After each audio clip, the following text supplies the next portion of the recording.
Alhamdulillahirabbil alamin. Asyhadu an la ilaha illallah wa asyhadu anna Muhammadan abduhu wa rasuluhu la nabiyya ba'da. Allahumma shalli ala sayyidina Muhammad wa ala ali sayyidina Muhammad. Ibadallah. Ittaqullah. Ittaqullah haqqa tuqatih wa la tamutunna illa wa antum muslimun. Faqala ta'ala fi kitabil karim, a'udzu billahi minash shaitanir rajim. Bismillahirrahmanirrahim. Ya ahlal kitab lima talbisuna al-haqqa bil batil wa taktumuna al-haqqa wa antum ta'lamun. Sallallahu alaihi. Bapak Ibu yang kami muliakan dan anak kami yang kami banggakan, alhamdulillah bersyukur kita kepada Allah kembali dengan izin dalam Allah kita mampu hadir di masjid ini. Semoga hadirnya kita di masjid ini benar-benar tercatat di sisi Allah Subhanahu wa taala dan kita semua mendapatkan pahala terbaiknya. Bermohon untuk kita kepada Allah Bapak Ibu, kiranya setiap detik yang kita lewati benar-benar bernilai ibadah, dan bermohon untuk kita kepada Allah kiranya hidayah Allah selalu menyertai hidup kita. Amin ya Allah. Sampai kita tinggalkan dunia ini. Amin Ya Allah. Amin. Bapak Ibu, penduduk surga yang berada di dunia yang dimuliakan, kita lanjutkan hikmah dan pelajaran dari ayat suci Al-Quran. Kita masuk surat Al-Imran ayat 71. Temanya jangan memutarbalikkan kebenaran demi kepentingan duniawi. Ini seruan kepada ahli kitab Nasrani dan Yahudi, dan kita juga bisa semua. Ya ahli kitab, wahai ahli kitab, lima talbisun al-haqqa, mengapa kamu mencampur adukan kebenaran bil batil dengan kebatilan, wa taktumuna al-haqqa, dan kamu menyembunyikan kebenaran, wa antum ta'lamun, padahal kamu mengetahui. Ini Al-Imran 1 di ayat sebelumnya, ayat 30, Allah mencela ahli kitab karena kufur, mengingkari ayat-ayat Allah yang mereka saksikan sendiri akan kebenaran dari Muhammad, karena lahirnya dari Muhammad sudah tertulis di Taurat, sudah tertulis di Injil, dan ketika mereka melihat Nabi Muhammad sesuai dengan yang ada dalam kitab suci mereka, tapi yang tidak sesuai dengan keinginan mereka, yaitu mereka mau yang akan hadir itu dari kalangan Bani Israel.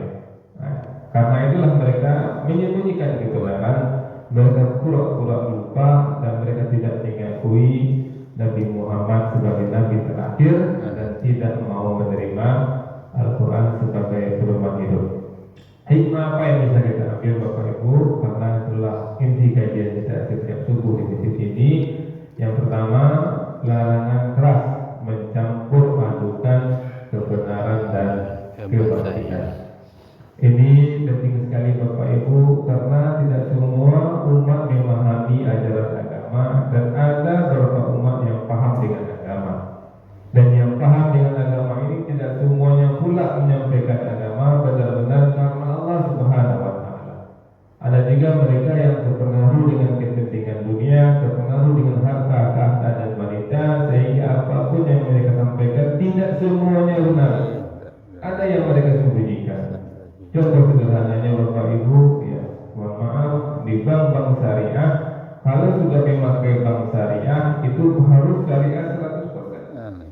Kalau belum syariah 100%, bank itu mengatakan bank menuju syariah, bank sebagian syariah. Itu penting Bapak Ibu, karena bank-bank yang syariah sekarang ini dibandingkan dengan bank konvensional memang lebih baik, tapi belum syariah yang sesuai.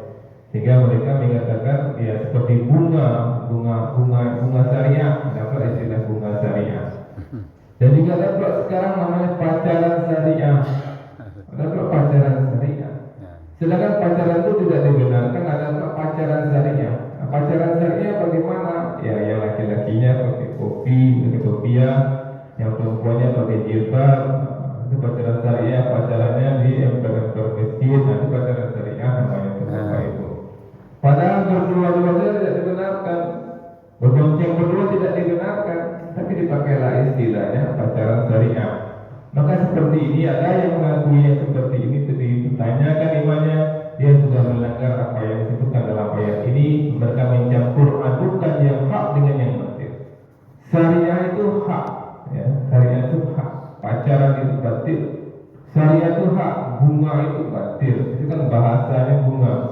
Ya, kita menyimpan 100.000 dapat bunga 2.000. Itu bukan bunga namanya, itu riba namanya. Bukan selingkuh namanya, itu zina namanya. Ya, bukan korupsi namanya, itu maling namanya. Mereka menukar-nukar bahasa-bahasa. Kemudian yang kedua, ya tadi kan larangan mencampur adukan kebenaran dengan kebatilan. Yang kedua, dosa besar menyembunyikan kebenaran. Misalnya ulama atau tokoh masyarakat, ya, dia diam dengan kemungkaran. Kenapa dia diam dengan kemungkaran? Karena dia takut pamornya pudar. Dia takut kurang populer, maka pura-pura tidak tahu, pura-pura tidak tampak, maka menyembunyikan kebenaran adalah dosa besar. Ketika ada maksiat di tengah-tengah masyarakat dan di situ ada seorang ustaz yang membiarkan, dosa besar. Karena kami katakan orang yang awam dakwah gitu, kan ustaz sebelah itu diam saja. Kalau diam kan tanda dakwah. Kemudian berikutnya Bapak Ibu, mengetahui kebenaran tapi tetap berdosa adalah kemunafikan. Nah, ini penting Bapak Ibu. Mengetahui kebenaran tapi tetap berdosa itu merupakan kemunafikan. Tahu kejujuran itu baik, tapi dalam bahasa, dalam bisnis masih menipu-nipu. Dalam berbicara dengan menyampaikan sesuatu masih menipu. Yang menyenangkan hati orang tuanya, menyenangkan masyarakatnya, dia menipu. Dia menganggap menipu itu tidak masalah, tapi menipu itu adalah batil. Yang sampaikannya niat kebenaran, tapi dengan cara menipu. Banyak sekarang ini Bapak Ibu, sudah banyak orang yang menipu-nipu ini dan mereka merasa hebat, berhasil menipu, dia bodohnya. Dia mengatakan hebat, dia menipu. Kenapa? Karena ketika kecil dia juga ditipu oleh orang tuanya. Jika orang tuanya mau pergi ke pasar, anaknya mau ikut ke mamanya ke pasar. Mamanya tidak mau bawa anaknya. Ada tipu lah anak ni, ama kata sampai abak. Sampai abak tu banyak orang situ. Lalu ama ke pasar. Apa yang ama kata sampai abak? Anak aku ni bila ama ke pasar. Bila ama ke pasar, dikejek anaknya ama kata sampai abak. Sampai abak tu banyak orang, dia nak bayar. Kedua anak sampai abak sampai ke pasar. Kemudian pulang ama ke pasar, terangkan dia nak ke pasar. Ala begitu ama. Dia anak merasul dan masalah.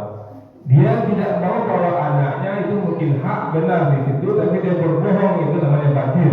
Maka orang tua yang benar-benar dia akan mengatakan sama anaknya, amak pergi ke pasar, awak 3 ya. Dia menangi darahnya tetap 3 tahun ya. Nah, inilah yang harusnya Bapak Ibu, mudah-mudahan Bapak Ibu Allah ingatkan kita kepada Bani Israel. Bani Israel itu mencampur adukan yang hak dan yang batil. Bani Israel itu menyembunyikan kebenaran. Allah mengutuk Bani Israel.